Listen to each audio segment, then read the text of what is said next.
Now, you might be a new player in Surrounded and you're looking for the best tips that you could basically use as a new player. Well, there are a few things that you may want to know here. Now, the first thing that you want to do when you spawn inside the game is you want to use your basic weapon as much as early as you can. So typically in your equipment, you would have like your first equipment that's going to be a knife.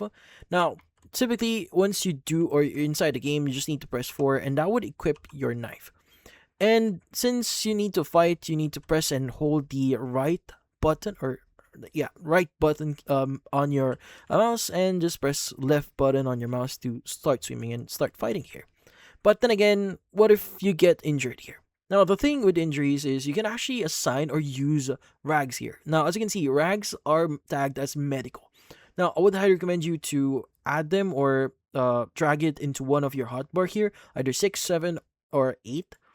And in there, as long if you just in case like you got injured, you just need to press 6, and that would actually heal you for like 10% of your health, which is a great thing here. That's the really important thing that you need to understand here. And also, when you're fighting zombies, like if you're using the knife, I'm going to find one enemy in here. But yeah, so typically when an enemy is actually chasing you when you're using the knife, what you need to do is you want to ready your weapon and you want to move slowly backward and you want to go and start swinging. Now, as long as you're doing this method here, you won't get hit, you won't take damage. Now, if you're using the fire axe like I am right now, you can go and just move forward and do the same thing. Because like heavier weapons would actually stagger your enemy forward, which you can just move forward to hit them because they would step back. But for knives, step backwards while readying your weapon. So that's the optimal way for defeating zombies. Now, also, since you're defeating zombies, you need to also to loot. You need to loot. So with this, with looting here, I would highly recommend you to loot everything as much as you can. Now, that includes like scavenging volumes here. Just read them immediately and just loot everything that you see in here. Now, you might be wondering, hey, how do I loot everything here? I don't have much space. Well, this is where our next step is going to be. Now, you want to use as much bags as you can.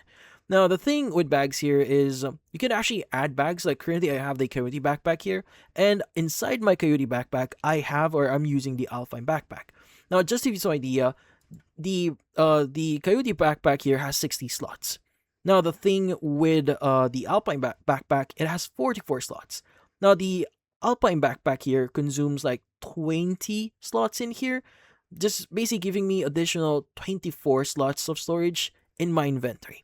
Now, if I double click on my backpack here, as you can see right now, I can store more items. Now, if I'm not using this the Alpine backpack here, these items will not fit inside just one backpack. Now, also you could add or use another backpack or a bag here inside your backpack. So it's an endless cycle of backpacks or bags. So I would highly recommend you to use this technique. And also, one more thing is when you're fighting zombies, it is highly recommended that you fight them one by one. Now, don't try to be cocky with this one, especially with higher difficulty games.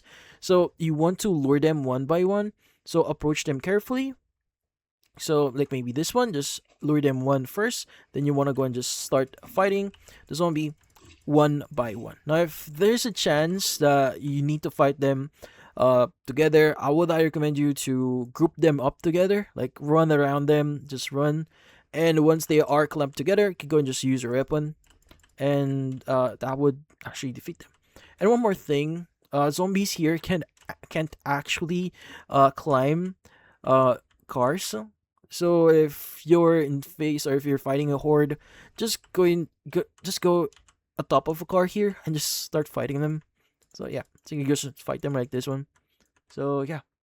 And one more thing, since you're fighting zombies, you actually gain skill points. So if you press J on your keyboard and go to skills, the first thing that I would recommend you to use here is the health regen here.